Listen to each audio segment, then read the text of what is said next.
Ever wonder why you're feeling sluggish or unproductive during the day? Chances are you might be dehydrated.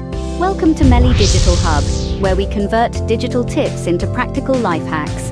Today's topic: hydration. Everyone knows the mantra, drink more water. But are you truly consuming enough? Today, we're hacking your hydration habits. Let's kick off with the first hack: flavor infusion. If you find plain water too dull, try adding a slice of lemon, cucumber, or a sprig of mint.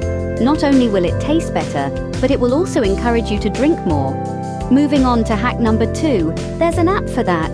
With a water tracking app, you can set reminders to hydrate at regular intervals, so keep that water bottle within reach.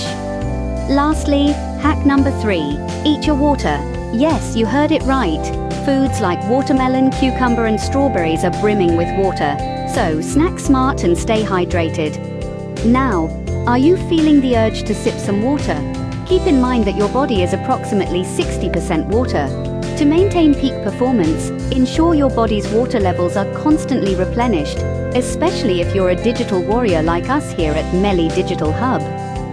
Don't miss out on any of these life-enhancing tips. Hit that subscribe button, ring the notification bell for updates, and give us a like if you're planning to incorporate these hydration hacks into your daily routine. Here's to staying hydrated. Until next time, keep on sipping.